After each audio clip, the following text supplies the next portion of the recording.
10-жылы кетип, 11 жылдан кийин өзүңүз да сөзүңүздө айтканыңыз бар. Асабасын 11 жылдан кийин аттап атам деп. Жогорку кеңештин ишинде, бир нерсесинде бир өзгөрүү барбы?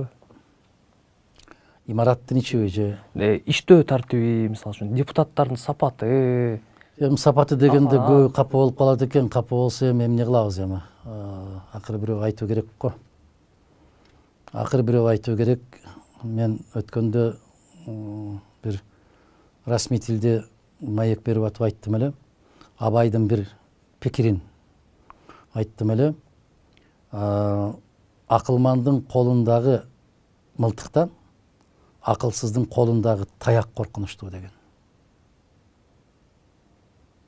Себеп акылман мылтыкты керегине иштетет. Акылсыз таякты кайда иштетерин эч ким билбейт деп. Ошол сыяктуу жогорку кеңештин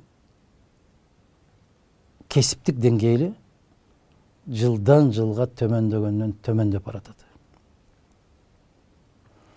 Биринчи, экинчи чакырылыштагы депутаттардын кызматтык, кесиптик, тажрыйбалык деңгээли менен азыркыларды салыштырыш түк жарабайт, болбойт. Ал кезде биз жаш депутат болуп келгенде сабак алчу залкарлар көп эле. Турдакун Усубалиевич башында турган, Абсамат Масалиев, Бекмамат Осмонов, Камбаралы Бобулов, Мамбет Мамакеев, керемет залкар инсандар бар эле. Мамлекеттүүлүктү да түшүнгөн, каада салтты да түшүнгөн, тарыхты да билген, мамлекеттик казынаны да түшүнгөн, мамлекеттик саясатты, мамлекеттик түзүлүштү дагы билген залкарлар бар эле. Азыр эми андай сыяктуу азаматтарыбызды парламентке жолотпой калды. Биринчи чакырылыштагы курамда бизде 35 депутат элек, илимдин докторлору, илимдин кандидаттары, профессорлор дээрлик көпчүлүктү түзгөн экен. Мугалимдер. Азыр бир да мугалим жок да. Азыр илимдин кандидаты, илимдин доктору, профессору жок да. Содагерлер, бизнесмендер. Курам өтө кейиштүү. Анан мени таң калтырганы, кече комитеттин төрагалыгына койгондо мен жарыя кылбадым, бүтүн Кыргызстан бир да комитетке барбайт деп. Койбойт талапкерлигин. А биздин курамыбызда керемет Исхак Масалиев өз багытын мыкты өздөштүргөн, өз кесибин мыкты өздөштүргөн Гүлү Ахматкуловна, Кожогулова, керемет инсан. Абдан тажрыйбалуу, абдан сабаттуу биздин Кыргыздын керемет кыздарынын бири. Ошол инсандар дагы талапкер болушкан жок. Мен барам дегендер четинен чыкты, мен карап олтуруп айттым, булар түк эч нерседен коркпойт экен.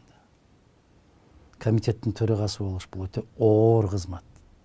Өтө түйшүктүү кызмат. Өтө жоопкерчиликтүү кызмат. Парламенттин босогосун биринчи жолу аттап аткандан кийин кой деп качыш керек да. Кой деш керек да. Мына 4-чү халиф Али разияллаху анхуну өлтүргөндөн кийин ким халиф болот деп Усманды өлтүргөндөн кийин Усман 3-чү халиф Алиге барат, Али баш тартат да. Болбойт да, такыр баш болбойт. Хан падыша бол десе, пайгамбарыбыздын күйөө баласысын, кызынын күйөөсүсүн, мыкты жанында жүргөн залкарсың. Исламды биринчи кабыл алган жигиттерден сенсин. Пайгамбарыбыз тирүү кезинде айтты эле, бул илим, мен илим болсом, илимдин дарбазасы ушул, ачкычы ушул кишиде деп. Сен болбогондо ким дегенде жаа бою качат да. Абу Ваккаска барат, 5 кишиге барат да, даяр деген. 5-өө тең жаа бою качат да. Анан акырында келет Алиге. Өзүң барбасаң, ислам бөлүнүп кеткени калды. Эл бөлүнүп кеткени калды. Даяр эмес, даяр болгон 5-өөң да баш тартып атасың. Даяр эмес инсан келип калган болсо өлкө тагдыры эмне болот дегенде гана өлкө тагдыры үчүн деп туруп барганга мажбур болду да. Мына караңыздар, алар жоопкерчиликти кандай деңгээлде сезген, кандай корккон. Туура эмес. Али болгондон кийин өзүнүн жакын досун чакырып алып, Умар болгондо жакын досун чакырып алып айтат: "Сен мага бүгүнкү тил менен айтканда баш прокурор болуп бер" деп. Десе мен сага эмне жамандык кылдым досум деп ыйлайт да качат. Сенден өткөн сабаттуу, илимдүү киши жок десе жок дейт. Мен бир чечимди адилетсиз чыгарып алып, жараткандын алдына кантип барам деп ыйлап болбой коет да баштады. Азыр эми кече окууну бүткөндөрдү баш прокурордун орун басары кылса, кече болушум керек эле деп барып атпайбы? Мындайча айтканда, заман баягы мен айткан казан оодарылып, түбү менен түшүп, жалаң баягындай бир көп нерсени түшүнбөгөн, сезбеген, жоопкерчилигин байкабаган инсандар жулунуп, жоопкерчилик канчалык оор экенин билгендер акырын четке чыгып калган заман болду. Курамын сурап атасыз, кесиптик деңгээлин сурап атасыз. Мен азыр ушинтип айтам. Дээрлик көпчүлүгү парламенттин орду эмне жумуш менен алек болот, аларды тилекке каршы түшүнө элек.